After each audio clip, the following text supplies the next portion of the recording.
2, 1. Hello and welcome, ladies and gentlemen. This is Good as Gold, number 41, on Tuesday, June 5th. I am OrD, that's ORD. You can find me all these beautiful sites down below. Along with me today is Avarice of SquallCasting. Boom, right there. He's going by my head. Hello, sir. How are you? Oh, I'm doing good. It's nice to be back for another Good as Gold tournament. We're glad to have you. Thank you for filling in. We were actually going to have Talix tonight. I don't know if I ever told you his name. He just got picked up by Playham, and they need him tonight, but he is going to cast with us in the future. But we always are happy to have you, sir. There we go. Now I don't have to delay anymore. We can enter the game and see that, unfortunately, XPlay and Battle.net pretend like they don't talk ever, and I got to really quick put Underpowered on the opposite side. And then Gamer Rush on this side, and he's a Protoss, and he's red, and now everything is updated. And ladies and gentlemen, happy to introduce in the upper right-hand corner of our screen, it is the red Protoss, Gamer Rush. And down here on the bottom left, we do have the green Terran, underpowered. In the last game, showing that he's actually not underpowered. He's pretty overpowered, I'm gonna say. He's definitely at least fairly powered up. Oh my goodness. My room just got all warm. Y'all get to see my sweet Blazing Challenge t-shirt. Why? Because it's laundry day. Also, right there, boom, youtube.com, SquallCasting, at Richard ISAAK, Isaac. Please check him out. Let him know that you came from the Good as Gold stuff, just so both of us can kind of track what cross-promotion actually does and benefits us. So if you're a fan of what you hear tonight, please go check out some of his other stuff. Yeah, I've got a couple different projects going. I've still doing pro games, still doing community casts. I've casted quite a few team games. The one I casted recently was one I played in like a year ago, and it was pretty funny. So, yeah, if you want to see team games in particular, I feel like a lot of casters don't do that, so I've been doing that lately. It's pretty fun. It's definitely kind of a rare thing to see. Most people stay away from it because it's hard. There's a ton going on. Even 1v1s even, so in a team game's even worse. Yeah, like I don't really bother trying to actually analyze strategy. I'm just doing the play-by-play and having fun with it, so. That's probably the best decision, yeah. Yeah. Anyway, so both players are opening pretty darn standard. Underpowered is getting his orbital command now. He's walled off his doorway, so that probe will not be able to get out, and all he can really do is circle around until he dies. A very unfortunate and sad death. Gamer Rush, on the other hand, does have his gateway. He's got a single assimilator, and his cyber core is on the way. So, very standard by both players so far. The deviations we'll have to watch for is if Gamer Rush starts saving up Chrono Boost and potentially dumps that into his Cyber Core, maybe for a bit of Warp Gate pressure. But we will see where he goes with that. He is getting a second assimilator, so definitely going to be a little bit more tech-oriented and not a kind of crazy fast Warp Gate action. My goodness, that warping sound is always so OP. Yeah, pretty much destroys speakers. Underpowered is also getting himself an expansion. Yeah, this seems to be pretty much the build that he loves to do. He gets the 1 racks, and then he follows up with an expansion, followed up by 2 gas normally into 2 more racks, and then a factory, and he's going to lay down that bunker. Actually, this is kind of out from where he normally places his bunker, but not terrible. Yeah, I feel like he'd probably tuck the bunker in a little bit closer if he was up against Zerg, but against Protoss he might want it out a little bit further. Yeah, can't really argue with that decision at all. Yeah. Helps against the single Stalker Zealot aggression, which we very well may see. No, never mind, that's a Sentry coming out, not a Stalker. Yeah.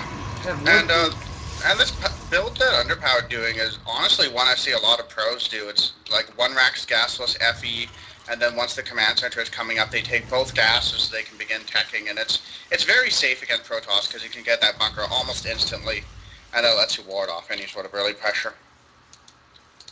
Definitely, it seems to be very safe. I have started to favor recently just going with early Marauder, even skipping the single Marine, just because it really makes you impenetrable to a lot of that early silly aggression that you might get, like out of a two-gate pressure or something like that, or if they proxy gate you, then a Marauder can just kite and handle it really well. But you Yeah, also see definitely. that there's no expansion going up just yet for Gamer Rush, and Underpowered gets to more or less see that with his scan. He also clicks here and sees that there are just sentries being warped in. Gamer Rush looks like he's concerned about early aggression, but he really hasn't seen any indication of that. Oh, he hasn't gone back in for a secondary scout, so he doesn't know that the expansion is in fact down. Well, maybe he Yeah, does, or he's just guessing as he lays down his Nexus anyway. yeah, this is really just a classic example of why scouting's so important. He's playing very in the dark. For all he knows, there could be like a crazy 1-1-1 coming at him, where it's just, Korean style all in. Yeah. Or there could be this expansion, or heck, there could be two more command centers in the main. He has no idea.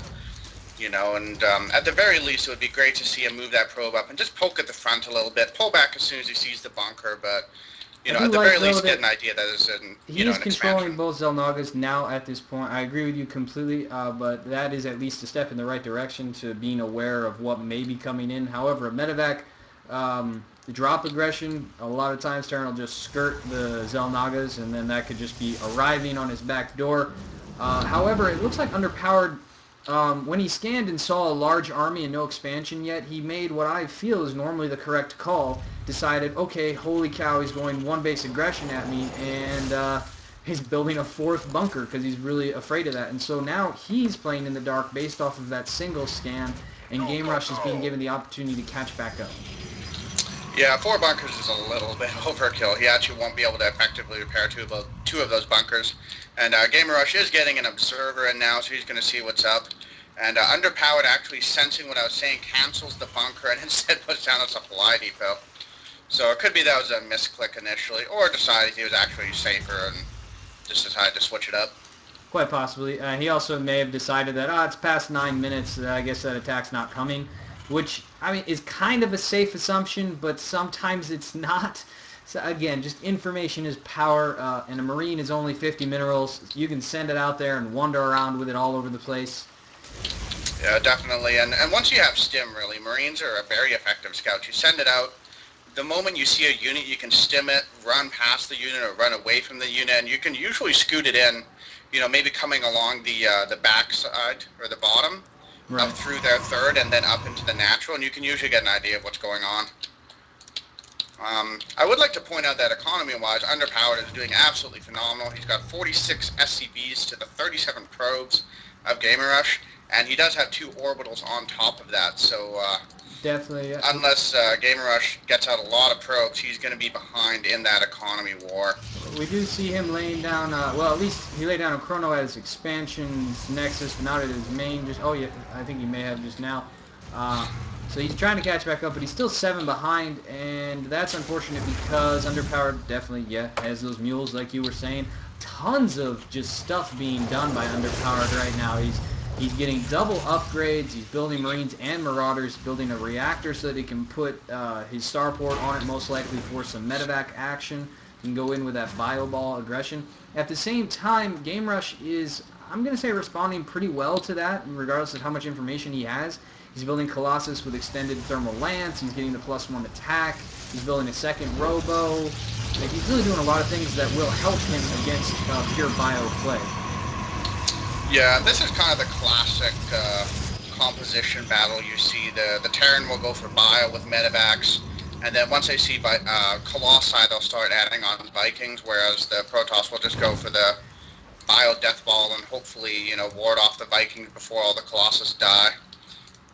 The alternative is, instead of Colossi, you go for High Templar, which does tend to require more gas. It's more bursty in that once your Templar are out of energy, they can't really do anything else. And then the Terran, instead of going for Vikings, goes for Ghosts.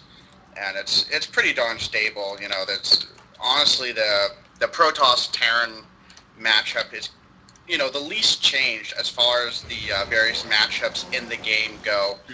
These were the builds you were seeing after the beta finished, and they're still using very similar builds to this day. Yeah, I think that for a while there, ghosts were really used a lot more, seen as their snipe was powerful enough to really trade efficiently against zealots as well as High Templar and even Dark Templar. But now it's kind of reverted back because of the multiple